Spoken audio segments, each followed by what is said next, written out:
कहते हैं कि मरने से पहले कोई झूठ नहीं बोलता और ख़ासकर मजिस्ट्रेट के सामने दिया गया अपना बयान वो कभी झूठ नहीं बोलेगा जो कि मरने से पहले देगा। लेकिन यहाँ एक लड़की ने मजिस्ट्रेट के सामने नहीं, मरने से पहले अपनी सगी भाभी को एक बयान दिया था। अपनी आप बीती बताई थी उसने, उसके बाद वो मर गई। दोस्तों, आज की ये कहानी उत्तर प्रदेश के हमीरपुर की है और एक लड़की की कहानी है जो कि अब इस दुनिया में नहीं है। 4 फरवरी, इसी 4 फरवरी की ये कहानी है। तो वीडियो में आगे बढ़ने से पहले अगर अच्छी लगे तो प्लीज़ लाइक कर दीजिए, चैनल को सब्सक्राइब कर दीजिए और कमेंट कर बताइएगा कि आपको कैसी लगी। मैं गीता गुप्ता, स्वागत है आप लोगों का मेरी आज की वीडियो में। जय माता दी। दोस्तों, ये हमीरपुर की ये घटना है और जालिन और वहाँ का जो वो है उरई नाम, वहाँ की लड़की होती है दोस्तों और उसकी शादी होती है हमीरपुर के लड़के से। तो जो वो लड़की होती है उसके माता पिता गुजर गए होते हैं, सिर्फ वो 2 भाई बहन होते हैं। भाई बड़ा होता है, बहन होती है दोस्तों। तो उसने बड़े नाजों से अपनी बहन को पाला होता है, अच्छे से परवरिश की होती है, हर चीज़ की उस कभी किसी चीज़ की उसे कमी नहीं होती, हर चीज़ का उसे ऐशो आराम दिया था, बड़े नाजों से पाला था, अपनी बेटी की तरह उसे पाला था दोस्तों। लड़की की उम्र, क्योंकि माँ बाप थे नहीं, तो लड़की 30-32 साल की हो चुकी थी जब उसके लिए लड़का देखा, शादी करी दोस्तों। भैया भाभी ने बड़े ही नाजों से पाला था और शादी करी उसकी। शादी करी तो हमीरपुर के लड़के से करी थी। लड़का भी दोस्तों 35 साल का था जो कि सॉफ्टवेयर इंजीनियर था, बहुत पढ़ा लिखा लड़का था। वहाँ शादी कर देते हैं दोस्तों। शादी की रस्में हुई, फेरे हुए, 7 वचन हुए, दोनों ने जीने मरने की कस्में खाई थी फेरों में।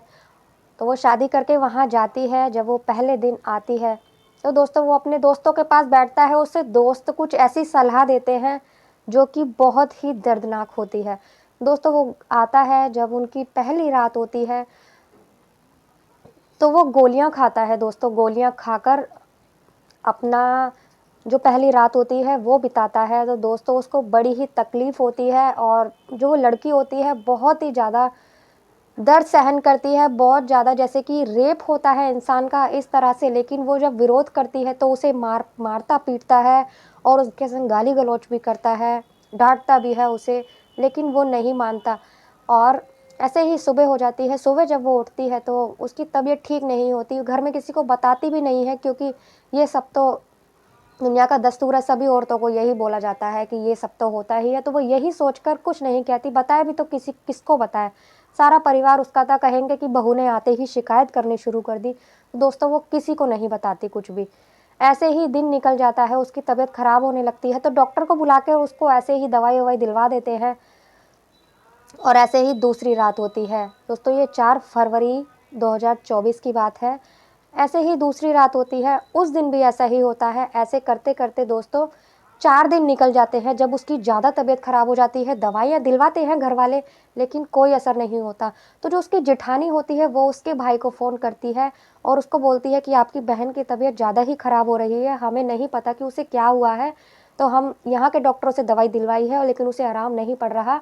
अगर आप आकर उसे देख लें और आप किसी अच्छे से डॉक्टर को दिखा दें तो अच्छा होगा, आप किसी बड़े हॉस्पिटल में दिखा दें उसे। तो दोस्तों ऐसा कहने पर उसका भाई जो होता है 8 तारीख को आ जाता है। 8 तारीख को आने के बाद में दोस्तों वो अपनी बहन की हालत देखता है तो बहुत ही ज़्यादा ख़राब होती है उसकी हालत। तो वो अपनी बहन को लेकर कानपुर जाता है, कानपुर के हॉस्पिटल में उसको एडमिट करवाता है और वहाँ उसका इलाज चलता है। तो डॉक्टर जो इलाज करते हैं वो लोग उसका चेकअप वगैरह करते हैं, उसे देखते हैं, उसकी हालत ख़राब होती है। और वह लेडी डॉक्टर भी होती है। लेडी डॉक्टर जब उसका इलाज करती है तो उसे थोड़ा शक होता है, लेकिन वो शादीशुदा होती है, लेकिन उसका इलाज करते रहते हैं, थोड़ा उसको आराम मिलता है। ऐसे ही करते करते 9 तारीख आ जाती है दोस्तों। तो उसके घर में वो बातचीत करता है, उसका जो भाई होता है, कि क्या हुआ, मेरी बहन को अच्छी खासी हमने शादी करी थी, क्या हुआ। तो वो लोग कहते हैं पता नहीं, यहाँ उसकी तबीयत ख़राब हुई और हमने डॉक्टरों को भी दिखाया, दवाई दिलवाई, लेकिन उसको कोई आराम नहीं पड़ा। तो हमने सोचा कि आप लोगों को खबर कर दी जाए, नहीं तो अच्छा नहीं लगेगा, आप आके अपनी बहन का इलाज करवा लो। तो दोस्तों उसका इलाज चल रहा होता है वहाँ। तो जो उसकी भाभी होती है, 10 तारीख आ जाती है। ऐसे ही 10 तारीख को जो उसकी भाभी होती है, भाभी उसके पास आती है, अपनी नंदन के पास। उससे बड़े प्यार से पूछती है कि बेटा क्या हुआ है, कोई बात है तो मुझे बताओ, सच सच बात बताओ। तो उसकी आँखों में आँसू आ जाते हैं जब वो अपनी आप बीती सारी बता देती है कि मेरे साथ ऐसा-ऐसा हुआ है। वो जो मेरे पति हैं वो गोली खाकर आते थे और ऐसा-ऐसा हुआ है मेरे साथ। तो दोस्तों उसका जब डॉक्टर भी फिर वहीं आ जाती है, उसकी भाभी और उसकी बातें सुनती है। जब लेडी डॉक्टर बताती है कि इसके साथ सच में ही इतना बुरा हुआ है, ऐसा लग रहा है कि इसके साथ जैसे गैंग रेप होता है, इस तरह से इसके साथ हुआ है और बहुत ही बुरी हालत है। इसके जो अंदर के पार्ट्स होते हैं बॉडी के वो भी डैमेज हो चुके हैं और बहुत ही ज़्यादा इसके संग बुरा हुआ है। दोस्तों ऐसे कहकर वो लड़की उसी वक़्त अपनी भाभी से जो बात कर रही होती है, वो आखिरी बात कर रही होती है, उसके बाद दोस्तों वो गुज़र जाती है, ख़त्म हो जाती है, ऐसा कहकर। दोस्तों बहुत ही रोया-राई हो जाती है, उसके ससुराल में भी, उसके मायके में भी, उसके भाई-भाभी का बुरा हाल होता है रो-रो कर। जिसको भी पता चलता है वो सभी दुखी थे क्योंकि लड़की बहुत अच्छी थी, बहुत सीधी-सादी थी, इसीलिए सभी उसका अंतिम संस्कार कर दिया जाता है, बॉडी को पोस्टमार्टम के लिए ले जाया जाता है, अंतिम संस्कार कर दिया जाता है। जब वहाँ मीडिया आती है, मीडिया ससुराल वालों से भी बातचीत करती है, ससुराल वाले अपना पक्ष रखते हैं कि आई थी, तबीयत खराब हो गई थी क्योंकि उसके ससुराल में किसी को ये बात नहीं पता थी। लेकिन जब उसके पति से बात करी जाती है, तो वो भी ऐसे ही बोलता है कि इसकी पहले से ही तबीयत खराब थी और फिर यहाँ आने के बाद में जब ये आई थी तो ये बीमार थी और इसकी शादी करा दी गई थी, मुझसे बताया नहीं था और ऐसा-ऐसा हुआ है। लेकिन उसने अपनी बात नहीं रखी सामने कि ऐसा-ऐसा मैंने किया था। लेकिन जब उसकी भाभी के पास मीडिया आती है, रिपोर्टर आते हैं, तो उसकी भाभी अपनी सारी बात बताती है कि मेरी ननद मरने से पहले मुझे ये सब बताकर गई है।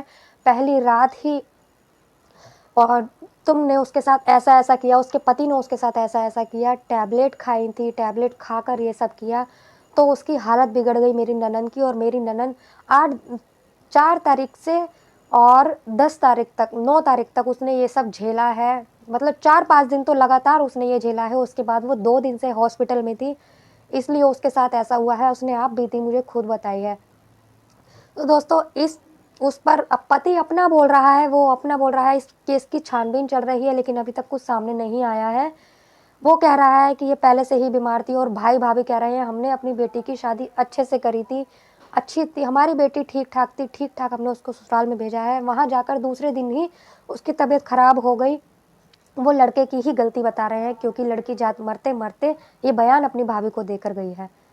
तो दोस्तों आज की कहानी ये एक न्यूज़ है, अगर आप लोगों को अच्छी लगी हो तो प्लीज़ बताएँ, लाइक करें वीडियो को और चैनल को सब्सक्राइब करें, कमेंट कर कर बताइएगा कैसी लगी। मिलते हैं अगली किसी वीडियो में एक सच्ची कहानी के साथ, तब तक के लिए बाय बाय, जय माता दी।